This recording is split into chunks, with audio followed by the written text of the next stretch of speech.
Africa. I'm Lerato Nkabane, and I'm working towards being the very next president of South Africa in the elections of August 2019. Please join me on this noble cause as we liberate Africa together.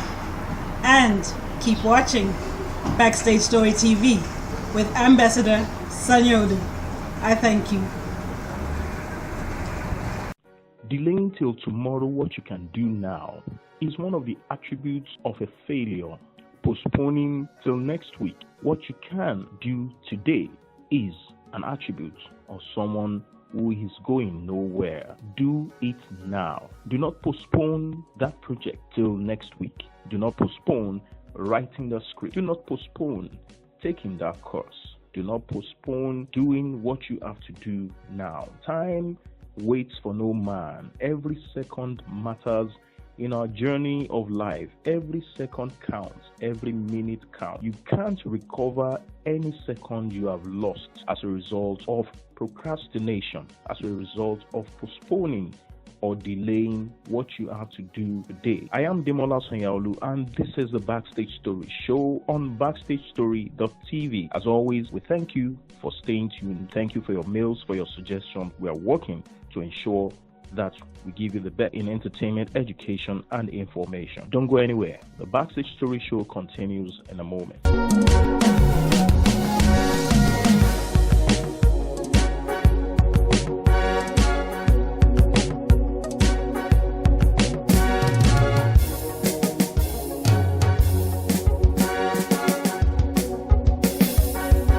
Welcome back.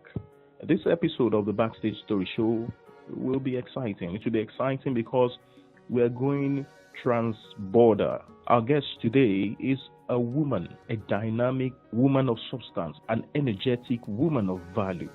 This woman makes up her mind to be at the front burner of politics in South Africa.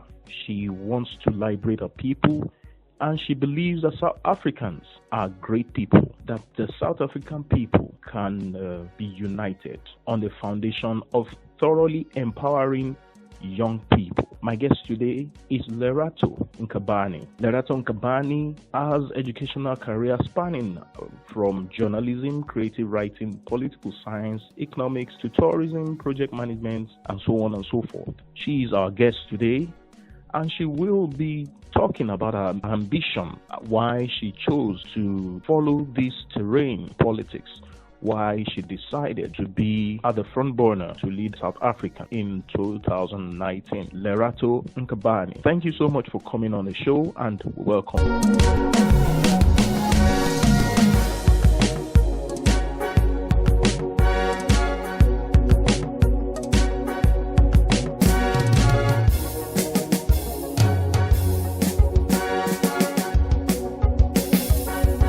I greet you all from the beautiful, vibrant, and progressive city of Johannesburg in South Africa. I would like to thank you very much, Ambassador Demola Sanyolu, for welcoming me onto your show and for giving me this platform to speak to the whole world. Who exactly is Lerato Nkabane? I am Lerato Tshepang Nkabane. I was born in a little village called Ramotwa in Botswana 41 years ago on the 10th of March 1977. I was born into a very progressive family, a very proud family, and a very hardworking family. My most vivid memory of childhood and early adolescence is my mother, and what a strong figure she was in the home and on the home front.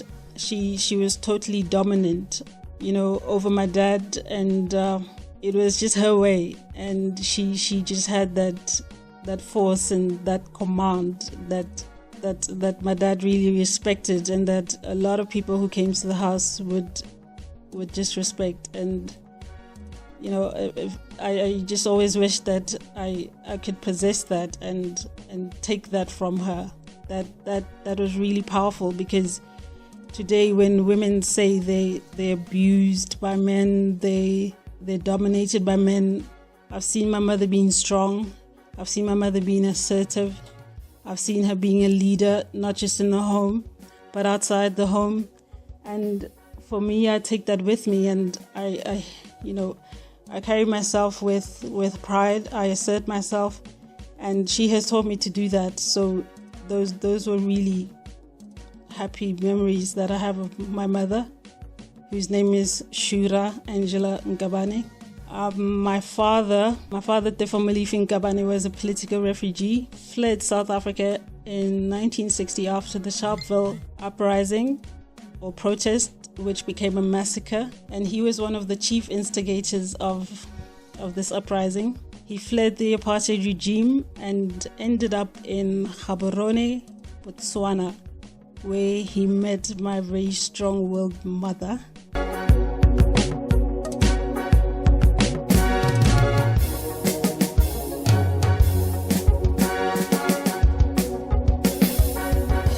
They married in 1972 and had 3 children. They had my sister, Lerato Nkabane. She now lives in the United States and is raising a family. I'm the second born, and I have a little brother who also lives in the United States, and he's raising his family there. Another happy childhood memory for me, I was 6 years old, I think. I'm almost positive about that. We were playing and I stopped to reflect, and I stood by myself, and I just thought how wonderful life is in Botswana, how peaceful the country is, how progressive it is, how beautiful the children are, how the sun is always shining so beautifully for us to play, how lucky I am. And I took a moment to thank God for everything I have. I thought to myself when I felt this calm and peace and sort of, I felt heaven right then. And I said to myself, this is what the earth should be like. This is what God intended for the earth to be like. And from that moment on, I made the decision that in my life, I would try to make the earth like heaven. I would take it upon myself to bring heaven to the earth. So that was a childhood dream trying to bring about. The school I attended was called Thornhill Primary School. It was a very, very excellent school, if there's something like very, very excellent. It was a beautiful school. It was way beyond excellent. The teachers were wonderful. They were conscientious. They cared about us. We sang a song. We had a school song that said, we give of our very best, and our school is the very best. And we just were given this notion, and we were infused from a young age that we should be competitive, that we should give our best, and that we should be number one. So from just taking that experience from my childhood, I've always had a concept of what excellence is and what is right, and what I should give forth to the world, that I should give my best, that I should always do a good job, and that I should always treat others, the way I would like them to treat me. I should go the extra mile. I should lead.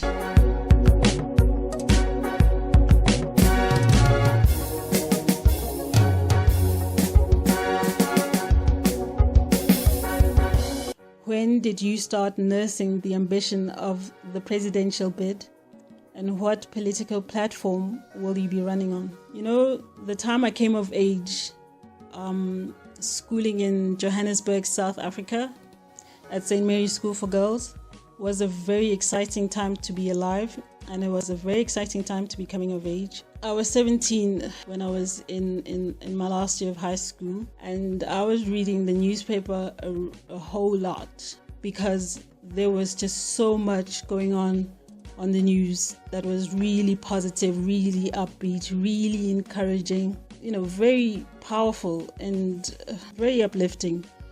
And Nelson Mandela, of course, had been released from prison in 1990. There was always this buzz in the air, this excitement, this euphoria, and this optimism. And I just had to look at words, and because that is my reference, is reading and writing. I'm a writer. I do that for a living. So I had to read, and I was reading a lot.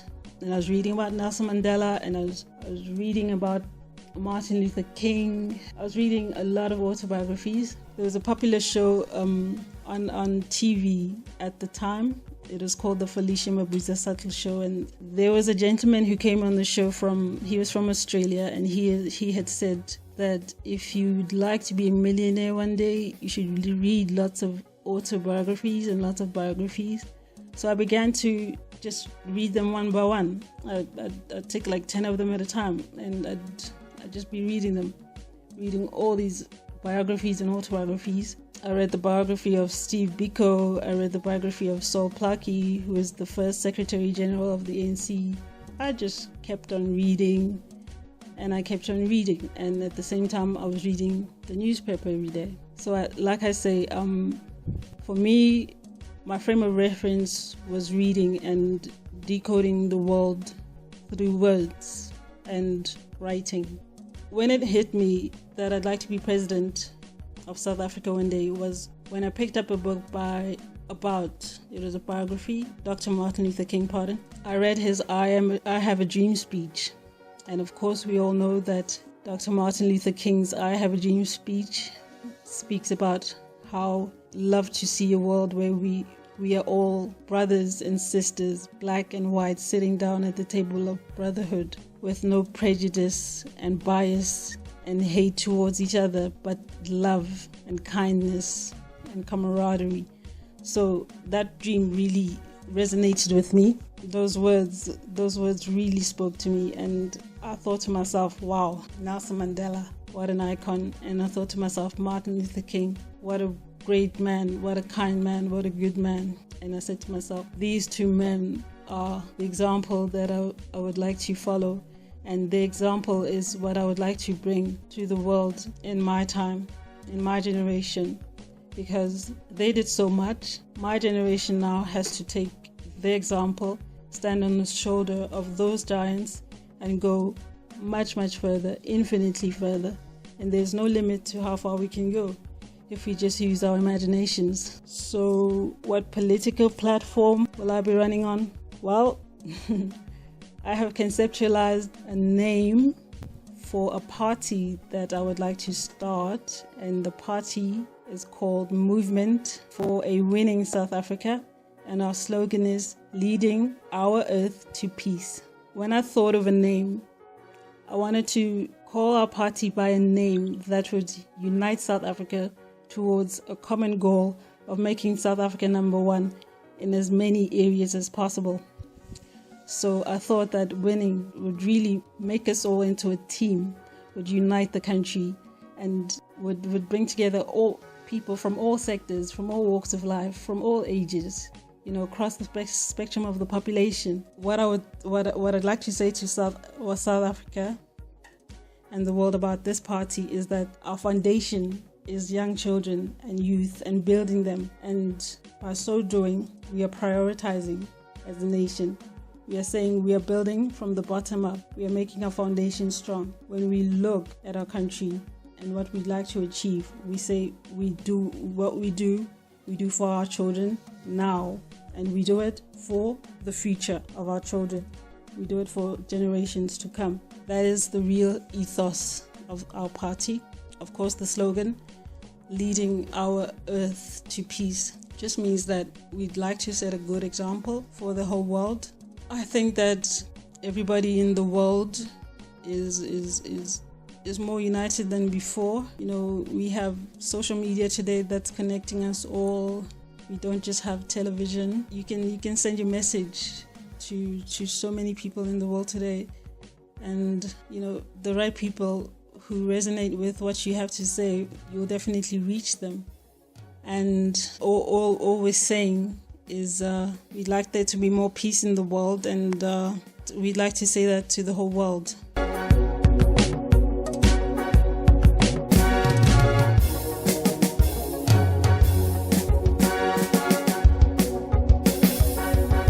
What is your big dream for South Africa? My big dream for South Africa is that my Heavenly Father imbues me with the Spirit of Christ, that I may bring peace and healing, that I may instill courage in my brethren, that I may bring progress, and that South Africa may prosper, and that by so doing, all of this healing and peace and progress transcends throughout the whole world, and ripples of love and ripples of peace flow throughout the entire world, just because the people of South Africa led the world. That is my dream for South Africa. And I also wish that I can really, minister to the heart of people as a leader, and really encourage people to just reach for the best that is in them, to always, choose the courageous option, even though it may seem hard, to be brave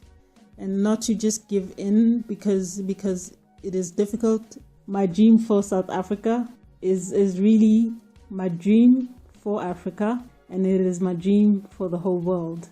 I think here in South Africa, just like in Nigeria and in many parts in Africa, we have very, very smart people. My dream is that South Africans really lead the world in extending to the world their hands of partnership. I think that South Africa must set the precedence and the reference of what peaceful nation should be, and it should be a microcosm in the world of what this peaceful world should be.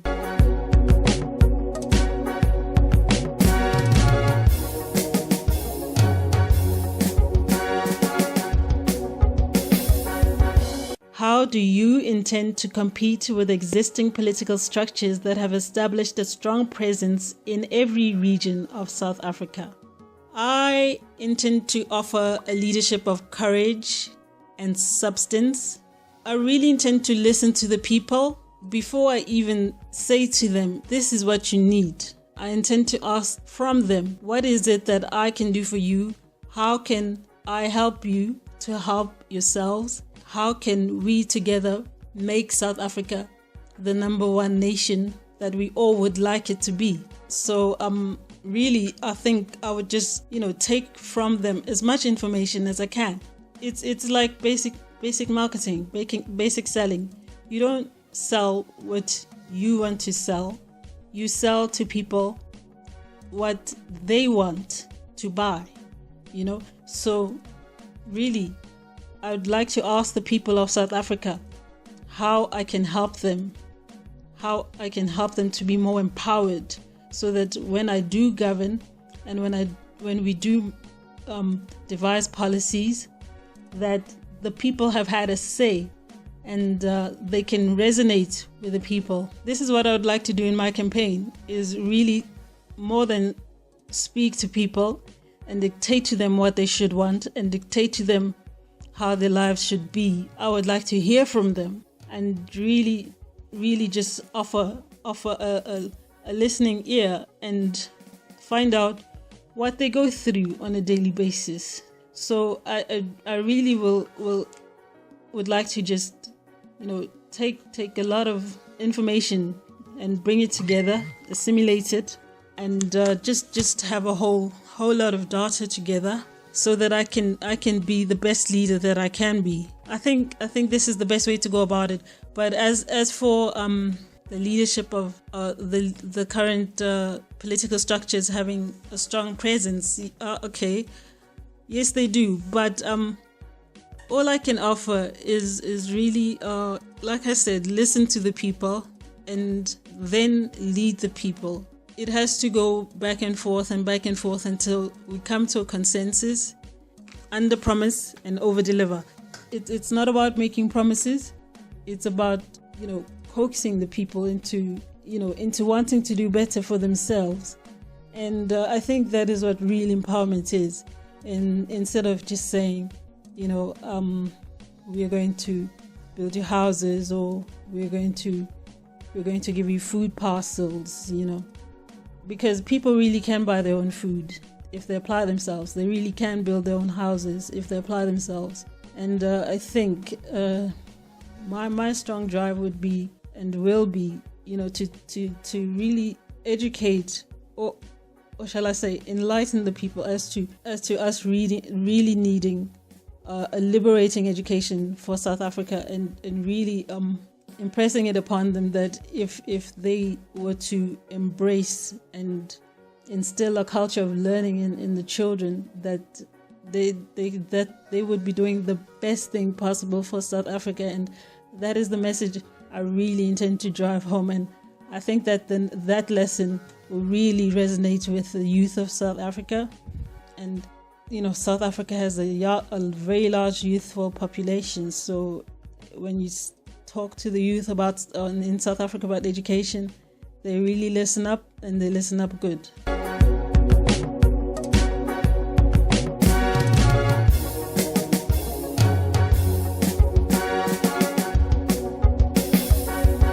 What is your motivation for deciding to contest for the number one position in South Africa?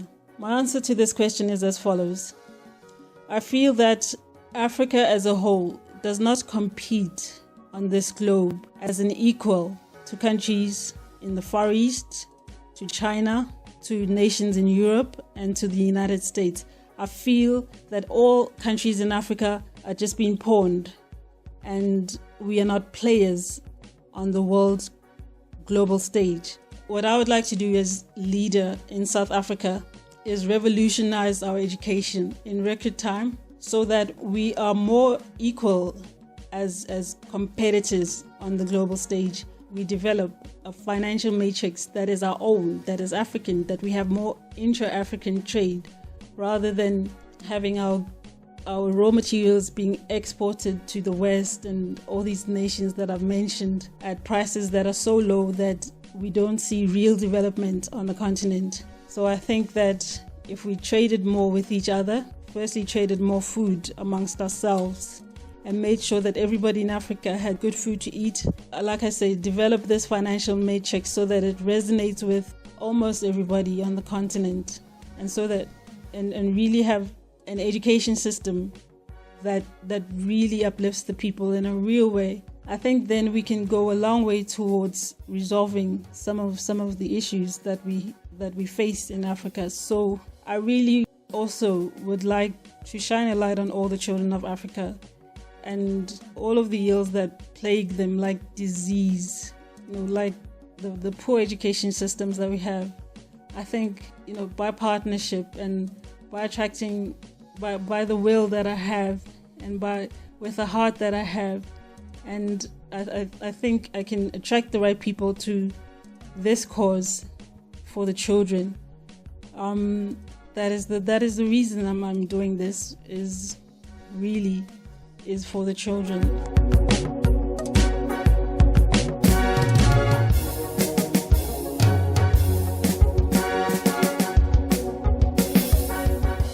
As I said, the second thing I'd like to improve, the second thing I'd work on here in South Africa is agriculture. So there really is a big land debate happening here in South Africa with regards to land retribution without compensation.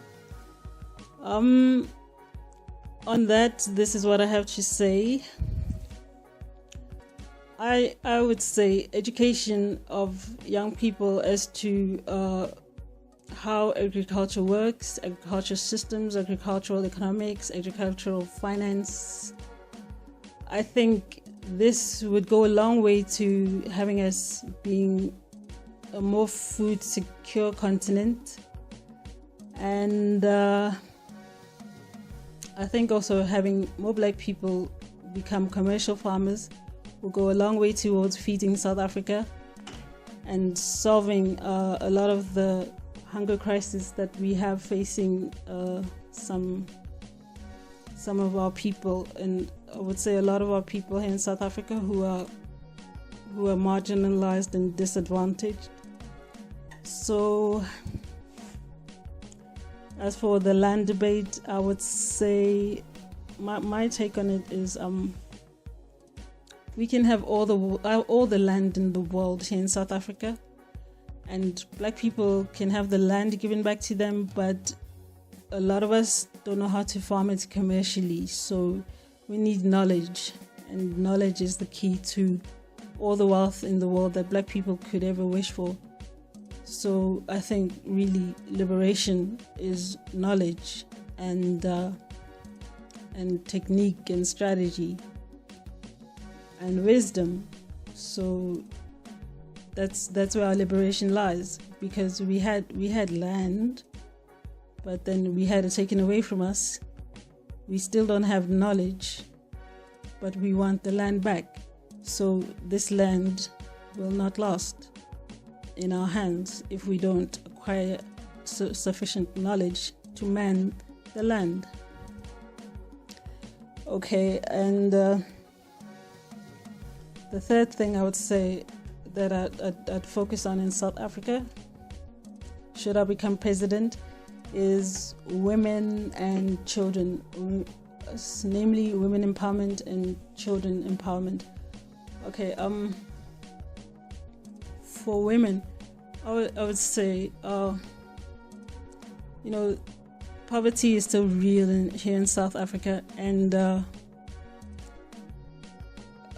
this as much as government would love to, as a government, I would like to empower my people. I think the best I can do is say to women that, we really are the salt of the earth, and we are the nurturers of life, and much as we go through a lot, we need to give our best to these children that we give birth to, and that we by divine ordination we are given to take care of. So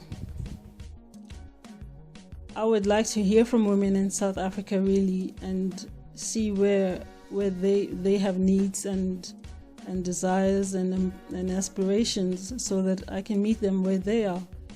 And that is one key thing that I will be following up on, and I'll really take time to listen to women, because I know from experience that happy women raise happy children, and that's why women really need to be fulfilled. They need to feel that they're loved. They need to feel empowered, and they need to feel as though they're contributing, just like anybody. But women, if a woman feels worthy and empowered and strong, then she will raise strong children, and that is what is important, and that is why I care about women. Children empowerment. Yeah, okay, that I have spoken much about in depth. Yeah, this is why I'm doing it. It's for the beautiful children of Africa.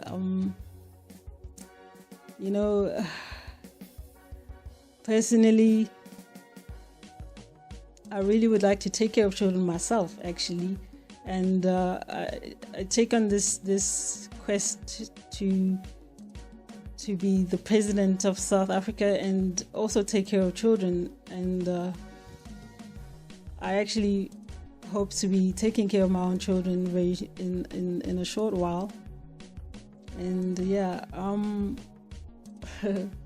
so children are very dear to me, and I think if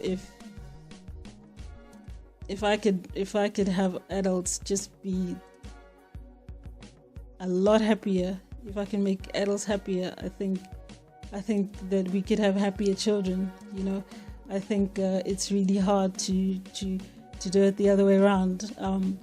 I think it's difficult to have happy children and not have happy adults. First try to make the children happy. If the adults aren't happy, I think that's difficult. So I kind of have to make the adults very happy, because the children come easier.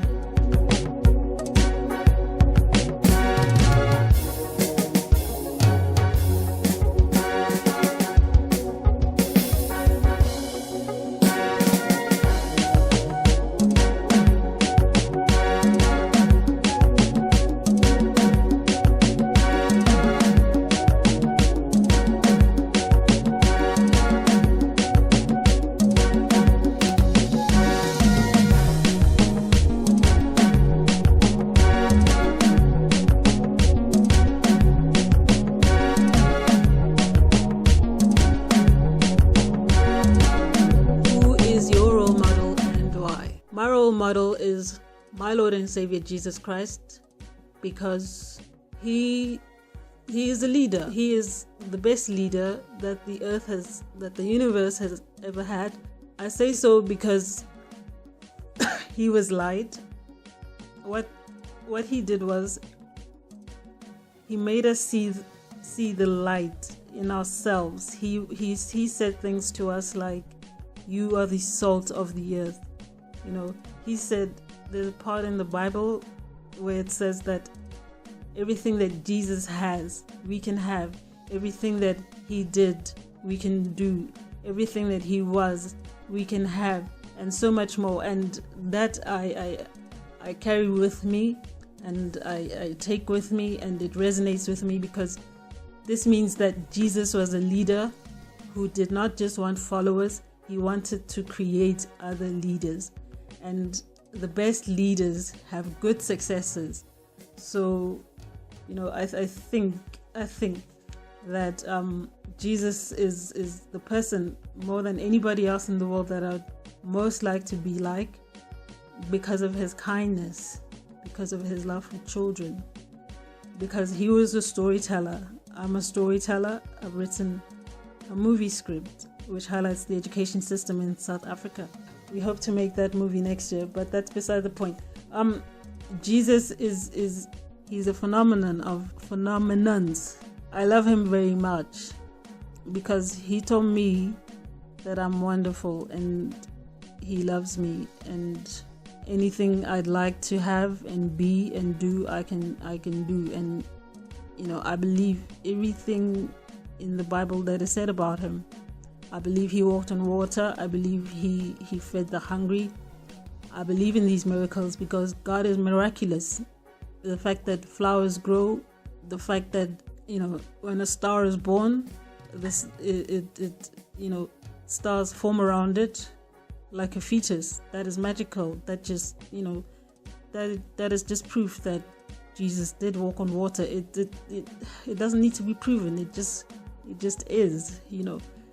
So, I just strive to be like Him. I used to pray to God to make me like Him.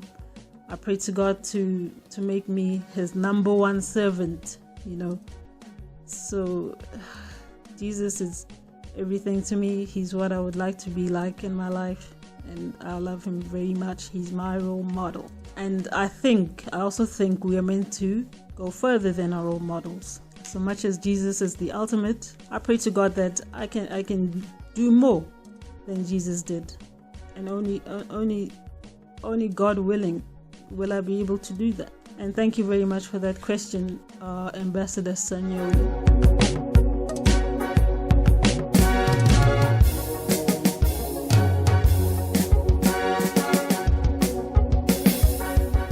Do you think your chance of becoming president is high or slim? I think I have a very good chance of becoming president of South Africa, because I think I have the courage, the heart, and the will, the determination. I think would like to improve the lives of people, but by simply empowering them and by impressing it upon them that it all lies within them to have a better life for themselves, and by giving them the tools in the right sort of in the right ways, not by spoon feeding them or by doing it themselves, or by me doing it for them as a government, but by really giving them the tools to help themselves. And I think that is what really lasts. Whether it's by giving women microloans, or whether it's by giving children better literacy skills, I think that these are just tools, and really government really just sets the environment, provides amenities, provides education, and just makes the economy as robust as it can make it, so that people can live prosperous lives. So I think if I instill it upon people that it comes from you, and shine the light on them and say it is you who is going to make South Africa work. And I think if that is my message, and because it is, and if I really drive that home, I think people will see something different in what I'm bringing.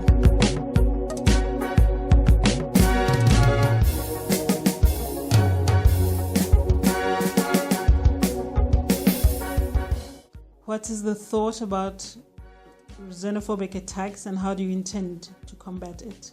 Well, I hereby would like to extend my sincere condolences to the families in Nigeria who have been affected by the loss of their loved ones in South Africa. And I hereby would like to also extend my condolences to all the people of Nigeria for the loss of their citizens in South Africa. And what I have to say is I have a lot of admiration for Nigerian people, just because of knowing them and having lived with them and having celebrated with them. My sister is married to a Nigerian. They live in New Orleans, and they have a wonderful child. So I know for a fact that Nigerians are probably the most amazing people on this earth. I think that the fact that Nigerians did not retaliate these attacks towards citizens of South Africa living in Nigeria says a lot about, their level of consciousness and who they are as people. And the other thing is, I would just minister to my South African citizens counterparts during my campaign. I would just tell them how warm and kind a lot of Nigerians have been to me during the launch of my campaign, and how they've encouraged me, how they've given me advice, how they've spent money on my campaign, and how they've given me love, and just how Ambassador Sanyolu gave me his first platform to speak to the world. So I will tell all this to South African citizens right through my campaign. I will not stop telling them that Nigerian people are our brothers and sisters, and as much as we are South Africans and we think highly of ourselves, we should think highly of our brothers and sisters in Nigeria, and we should honor them.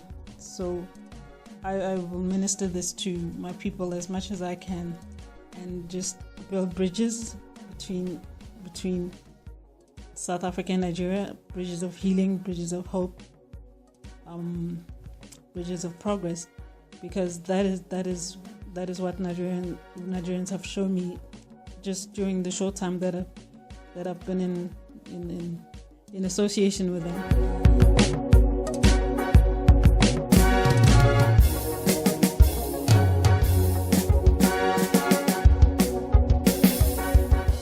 What challenges do you foresee in this pursuit, and how do you intend to surmount them? The biggest challenge will be assembling manpower that can come with me on my trip all over South Africa to really just, like I said, listen first to the people, and then minister to the people and lead them.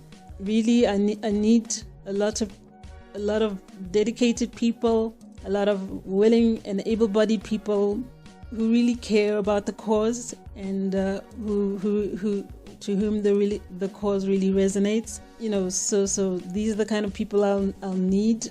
I think really manpower, volunteerism, that's the way to go. And how do I intend to surmount them? Well, this is how I intend to surmount these problems, these issues. Challenges, as Ambassador Sanyolu says. I'm a writer, so I've written for newspaper publications. So I intend to write a lot about what my movement stands for, And by so doing, I think I will attract the right people to our office, and also attract the right donors, so that we can all go on a really aggressive campaign to rally support to our movement and our cause, so that we can win this election. So that is how I intend to go about solving that challenge. Thank you.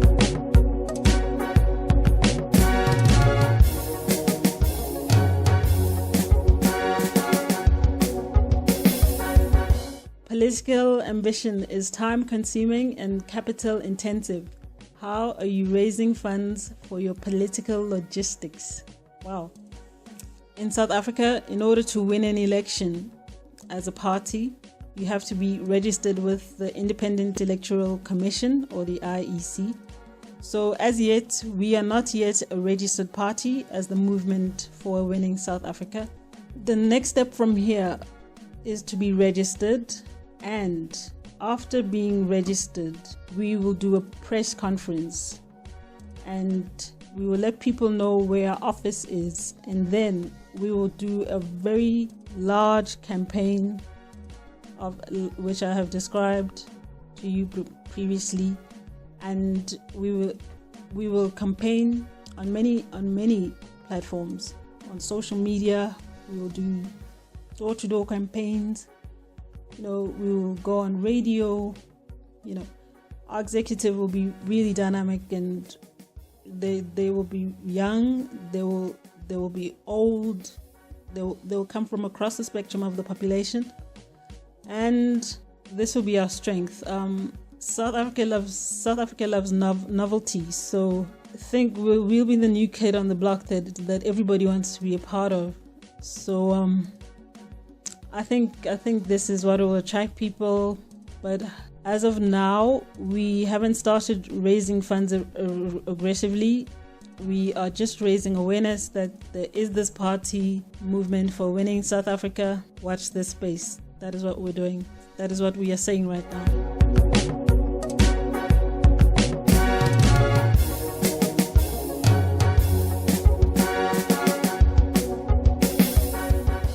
What is your manifesto for the youth, women, and agriculture? Youth in South Africa are really important to the foundations and the core of our society, because they are not just the present, they will be the future. They need to be nurtured and invested in for the present, for the future. So my manifesto for the youth is, let us all in South Africa pull together and really drive a learning economy that really urges learning and a love to learn amongst the youth. And let us, pull in all youth off the streets by supporting each other. Let us nurture and support young children who have been orphaned by HIV and AIDS, whose parents have died of HIV and AIDS. Let us pull them into the fold and make sure that their needs are met, so that for the future they can be strong contributors to a winning South Africa. And also, another of my ideas for communities in South Africa which might be struggling, is to have graduates from all sectors who are unemployed, sectors like business management, sectors like accounting. We have accountants who don't have jobs in South Africa. We have economists who don't have jobs. We have project management graduates who aren't employed. So these are all very vital skills that the economy can use to build and grow.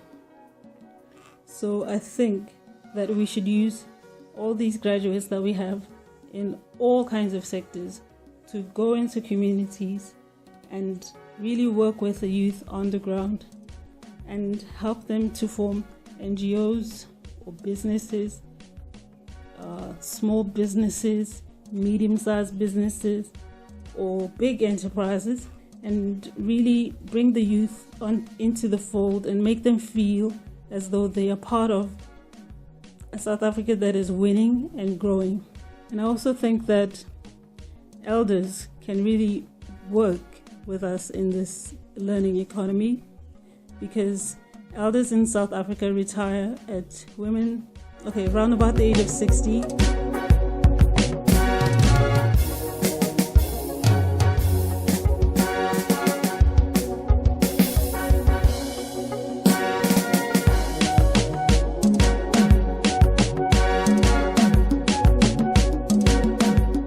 Lerato Tshepang Nkabane is somebody who loves children and who loves the children of Africa very much. I think they're beautiful. I think they have much potential, infinite potential, and all I would like to do in my life is to give them a platform to shine. And I have chosen being the president of South Africa to put the spotlight on all of Africa's children, just so they may show the world how brilliant and beautiful they are. I thank you ever so much, my good friend Ambassador Sanyolu, for giving me this platform to speak to the world about my presidential ambitions, my dreams for South Africa, and my hopes for the world. And I would like to say to everybody who's listening, thank you very much for listening to me, and I wish you all love, joy that transcends your lives, the lives of those you touch, and that transcends the world and the whole universe.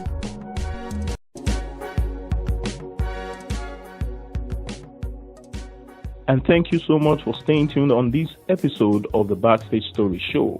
We believe that you enjoyed this episode, and until I meet you again on the next exciting episode of the Backstage Story Show on BackstageStory.tv. Remember, subscribe to our channel on YouTube, subscribe to our website www.BackstageStory.tv, and you'll be informed once we have any new broadcast. Thank you so much. We appreciate you. And if you have any suggestion or you want to call for events, for advert placements, you need us to cover your events, or you need us to do documentary to showcase what you do, you can call +234 0809 872 6926. You can also WhatsApp that number. My email is demola.sonyaolu@gmail.com, and you can also reach me on producer@backstagestory.tv. Thank you so much. Thank you. God bless you. And remember, whatever you do, do well, keep well, and stay atop your game. It's bye for now.